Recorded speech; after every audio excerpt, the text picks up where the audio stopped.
नमस्कार सर्वांना, श्री स्वामी समर्थ। मी स्वाती आपलं स्वामीचरण या यूट्यूब चॅनलमध्ये अगदी मनापासून स्वागत करते। बघा, आजच्या व्हिडिओमध्ये आपण बघणार आहोत आपली कुलदेवी ओळखायची कशी। असे बरेच लोक आहेत ज्यांना आपली कुलदेवी माहीत नाहीये किंवा मग कोणीतरी सांगतं आणि मग तीच आपली ती कुलदेवी मानून चालतात।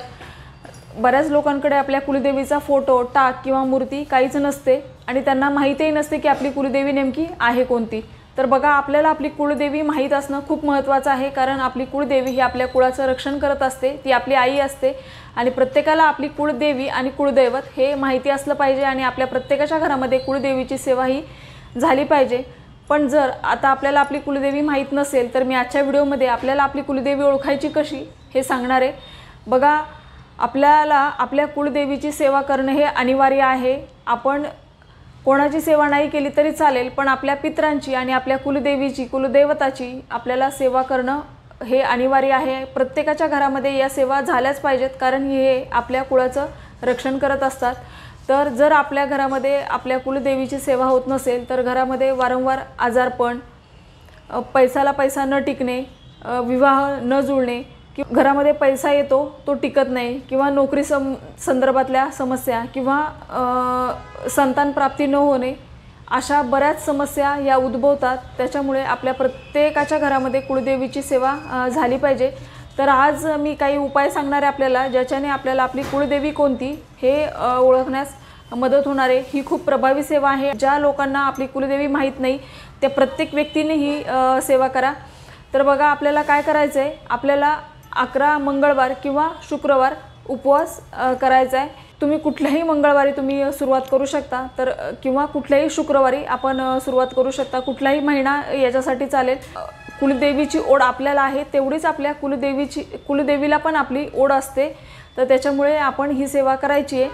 आता आपल्याला 11 मंगळवार उपवास करायचा आहे किंवा 11 शुक्रवार, जो दिवस तुम्हाला योग्य वाटेल त्या दिवशी तुम्ही मंगळवार किंवा शुक्रवार निवडू शकता। तर आता उपवास करताना आपल्याला पहिल्या दिवशी एका जोड पाण्याच्या विड्यावर आपल्याला थोडेशा अक्षता ठेवायचेत आणि हे आपल्याला आपल्या देवघरामध्ये ठेवायचे। त्याच्यावर आपल्याला एक अखंड सुपारी ठेवायची आहे। सुपारी तुटकी फुटकी नसावी, एक चांगली भरीव सुपारी आपल्याला घ्यायची आहे आणि ती आपल्याला अशी या जोड पाण्याच्या विड्याच्या पानावर थोड्याशा अक्षता आणि त्याच्यावर ही सुपारी स्थापित करायची आपल्या देवाऱ्यामध्ये। आणि त्या सुपारीला हळद, कुंकू, अक्षता व्हायचेत, पुष्प अर्पण करायचे, धूपदीपाने ओवाळायचे आणि आपल्या स्वामींना प्रार्थना करायची आहे की मला माझी कुठली कुलदेवी आहे ते त्याचा दृष्टांत मिळू द्यात आणि मला समजू द्यात की माझी कुलदेवी कुठली आहे। तसंच त्या सुपारीला पण आपल्याला प्रार्थना करायची आहे की हे कुलस्वामिनी, मला माझी कुलस्वामिनी माहिती नाही आहे ती कुठली आहे, पण मी आज माझी कुलस्वामिनी समजून सुपारीची स्थापना करते इथं, तर तुझी इथे मी स्थापना करते, मला लवकरात लवकर माझी कुलदेवी समजावी। हे आता आपल्याला पहिल्या मंगळवारी करायचे। प्रत्येक मंगळवारी आपल्याला हीच सुपारी ही असंच देवाऱ्यामध्ये ठेवायचे। मंगळवार किंवा शुक्रवार जो तुम्ही दिवस ठरवाल तो दिवस आपल्याला 11 दिवस तसा उपवास करायचा आहे। आता पहिला मंगळवारी तुम्ही उपवास करणार आहात, एकादशीप्रमाणे उपवास करा, म्हणजे शक्यतो संध्याकाळी पण उपवासाचेच पदार्थ खा आणि दुसऱ्या दिवशी हा उपवास आपल्याला सोडायचा असतो। तर आता मंगळवारी आपण उपवास केला, संध्याकाळी आपण शक्यतो आपला जिथं देवघर आहे तिथंच झोपायचा प्रयत्न करा। प्रत्येक मंगळवारी असंच करा। जी आपण देवघरामध्ये सुपारी ठेवली ती सुपारी आपल्याला काढून घ्यायची आहे आणि ती आपल्याला आपल्या उशीखाली ठेवायची आहे। रात्रभर आपण देवाच्या तिथे झोपायचे, आपलं डोकं देवाकडे आणि येईल अशा पद्धतीने आपल्याला झोपायचे। आता सकाळी उठल्यावर आपण ही सुपारी घ्यायची आहे आणि धुवून परत आपण आंघोळ झाली की आपल्या देवाऱ्यामध्ये ठेवून द्यायची। आता ही सेवा घरातल्या कुलस्त्रीनेच करावी। जर कुलस्त्रीला शक्य नसेल तर पुरुषही करू शकतात, पण शक्यतो कुलस्त्रीने ही सेवा करा। मग आपल्याला असं ही सेम कृती आपल्याला 11 मंगळवार किंवा 5 मंगळवार करायची आहे। आता हे पहिल्याच दिवशी, पहिल्या मंगळवारीच तुम्हाला ठरवायचं आहे की तुम्ही 5 मंगळवार करणार आहात की 11 मंगळवार, आणि तसं आपल्याला बोलून दाखवायचं आहे देवाला की मी हे 5 मंगळवार उपवास करेल, तर मला माझी कुलस्वामिनी कोण आहे ते कळावं। आता हा पहिला मंगळवार झाला, तर आपल्याला असं सेम 5 मंगळवार करायचं आहे। आता यासाठी आपल्याला नियम काय करायचे, तर आपल्याला चुकूनही मांसाहार करायचा नाही आहे। मंगळवारच्या दिवशी तुम्ही उपवास करणार आहात त्या दिवशी आपल्याला ब्रह्मचर्याचं पालन करायचं आहे। त्या दिवशी आपल्याला परान्न वर्ज्य आहे आणि शक्य झालं तर 5 मंगळवार होईपर्यंत आपण परान्न वर्ज्य करायचं आहे आणि मांसाहार तर आपल्याला चुकूनही करायचा नाही आहे। जोपर्यंत आपली ही सेवा 5 मंगळवारची किंवा 11 मंगळवारची पूर्ण होत नाही तोपर्यंत आपल्याला मांसाहार करायचा नाही आहे। तर या नियमांचं आपल्याला पालन करायचं आहे। आता बघा, हे करत असताना आपल्याला दुसऱ्या तिसऱ्या मंगळवारी काहीतरी आपल्याला संकेत मिळतात। कधी काय होतं की आपल्या स्वप्नामध्ये आपल्याला समजा आता तुळजापूरच्या बघा, आपण तुळजापूरच्या देवीला जातो तर तिथं पायऱ्या आहेत अशा खाली उतरायला, खोल अशा पायऱ्या आहेत। तर असं आपल्या स्वप्नात येऊ शकतं, अशा पायऱ्या स्वप्नात येतात, ते उतरतोय आपण असं जाणवतं। तर असं जर आपल्याला जाणवलं तर समजून जावं की आपली कुलदेवी ही तुळजापूरची तुळजाभवानी माता आहे। नंतर स्वप्नामध्ये खूप खांब दिसले तर खूप खांब कुठे आहेत, तर कोल्हापूरची महालक्ष्मी त्या मंदिरामध्ये खूप खांब आहेत, ते मोजता पण येत नाहीत। तर असे खांब जर आपल्याला दिसले तर आपण समजून जावं की आपली कुलस्वामिनी किंवा कुलदेवी ही कोल्हापूरची महालक्ष्मी आहे।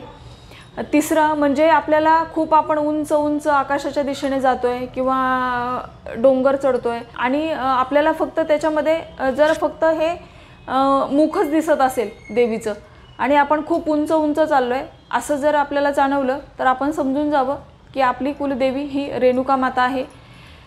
किंवा जर आपल्याला खूप पुरुषाच्या देहासारखी असणारी 11 भुजा असणारी अगदी भव्य दिव्य अशी देवी, ती म्हणजे सप्तशृंगी माता, अशी जर भव्य दिव्य देवी आपल्या स्वप्नात आली तर आपण समजून जावं की आपली कुलदेवी ही रेणुका माता आहे। कारण बघा, आपल्या महाराष्ट्रासाठी हे 4च मूळ शक्तिपीठ आहेत, एक म्हणजे तुळजापूरची तुळजाभवानी माता, रेणुका माता, महालक्ष्मी माता आणि सप्तशृंगी माता। हे 4च शक्तिपीठ आहेत महाराष्ट्रापुरते आणि याच्यातल्या 4 पैकीच एक ही आपली कुलदेवी असते। तर याच्यातले काही जर संकेत आपल्याला मिळाले असे तर आपण समजायचं की ही आपली कुलदेवी आहे।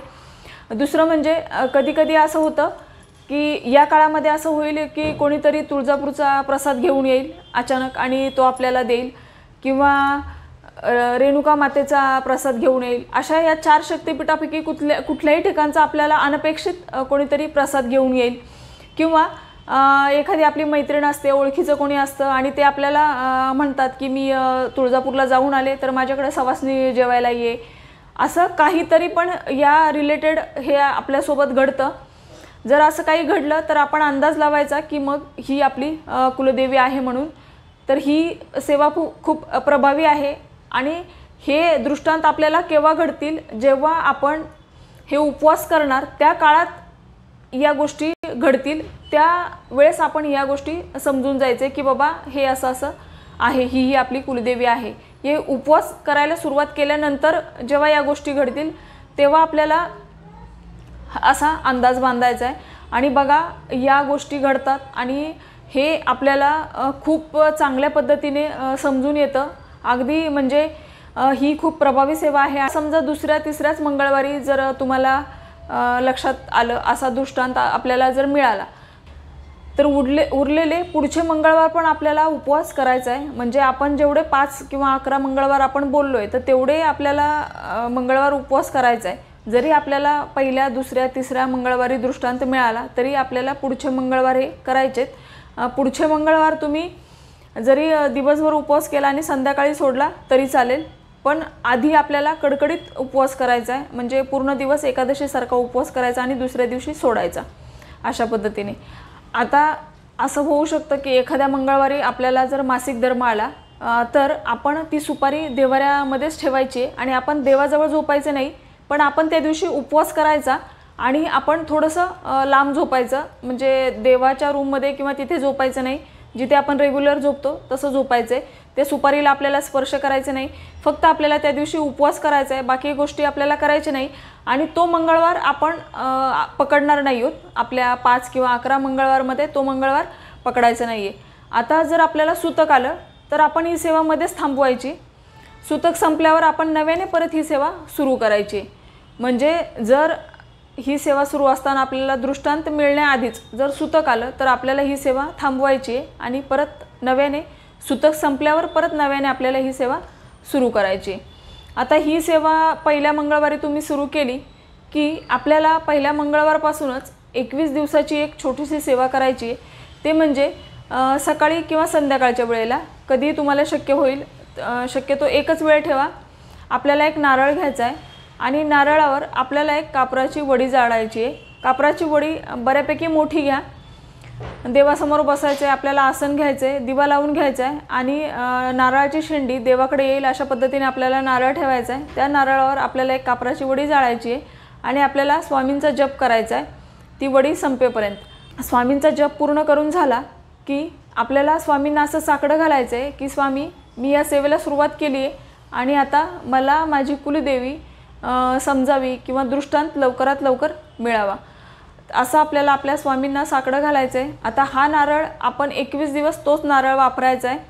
जर चुकून नारळाला तडा गेला तर तो पाण्यात प्रवाहित करायचा आणि दुसरा नारळ घेऊन यायचा. त्याच्यावर उरलेली सेवा पुढे करायची. म्हणजे 7-8 दिवसाची सेवा झाली आणि नारळ खराब झाला, तडा गेला, तर तिथून पुढचे दिवस आहेत ते दुसऱ्या नारळावर आपल्याला सेवा करायची.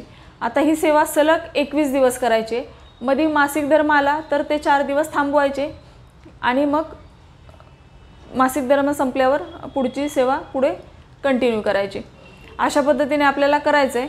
आता बघा, या 21 दिवसामध्ये आपल्याला मांसाहार वर्ज्य आहे आणि पराण्य पण आपल्याला वर्ज्य आहे. त्याच्यामुळे आपण मंगळवारी ह्या सेवेला सुरुवात केली की लगेच या पण सेवेला आपल्याला सुरुवात करायची. या सेवेसाठी अगदी आपल्याला 5 मिनटं लागणार आहेत, फार काही वेळ लागणार नाही आहे आणि ही दिवसभरामध्ये कधी करू शकता, पण शक्यतो सकाळी किंवा संध्याकाळी अशी एक वेळ ठरवा आणि त्या वेळेत ही सेवा करा.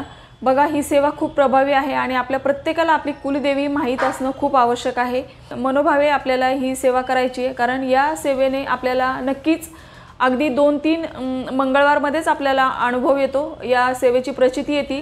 तर ही नक्कीच सेवा करायची. ज्यांना आपली कुलदेवी माहीत नाही आहे किंवा आपल्याला खात्री नाही आहे की हीच आपली कुलदेवी आहे म्हणून, तर अशी आपल्याला सेवा करायची आहे. आता जर आपल्याला जेव्हा आपल्याला असा समजेल की ही आपली कुलदेवी आहे, तर त्याच्यानंतर आपल्याला शक्य झालं तर आपण एक दुर्गा सप्तशतीचा पाठ मंगळवार किंवा शुक्रवार नक्कीच एक दुर्गा सप्तशतीचा पाठ करा. आता दुर्गा सप्तशतीचा पाठ कसा करायचा, कुठल्या नियमांचं पालन करायचं याचा डिटेल व्हिडिओ आपल्या चॅनलवर आहे. तर या व्हिडिओच्या डिस्क्रिप्शनमध्ये मी त्या व्हिडिओची पण लिंक देईल. तर अशी आपल्याला सेवा करायची आणि मग कुळदेवी समजल्यावर वर्षभरात आपण कधी तिच्या मूळ पीठावर जाऊन त्या देवीचा मानपान करावा. तर ही अगदी अशी साधी सोपी सेवा आहे. आपण ही आपल्या घरात बसून करता येण्यासारखी सेवा आहे आणि ही प्रत्येकाने करा. कारण बघा, आता नवरात्र सुरू होते आणि आपल्याला प्रत्येकाला आपली कुळदेवी माहीत असणं खूप आवश्यक आहे. तर या नवरात्रीच्या काळामध्ये किंवा कधीही तुम्ही या सेवेला सुरुवात करू शकता. पण आता नवरात्रीचं पर्व आहे तर तुम्ही नक्कीच या सेवेला सुरुवात करा, कारण या काळामध्ये देवी तत्व आणखीन जागृत झालेलं असतं. तर अशी छोटीशी पण तितकीच महत्त्वाची माहिती जी मला तुमच्यापर्यंत पोहोचवायची होती. माहिती आवडली असेल तर लाईक करा, शेअर करा, सबस्क्राईब करा. झालेली सेवा मी आई तुळजाभवानीच्या चरणी रुजू करते आणि आजचा व्हिडिओ इथेच थांबवते. सर्वांना श्री स्वामी समर्थ.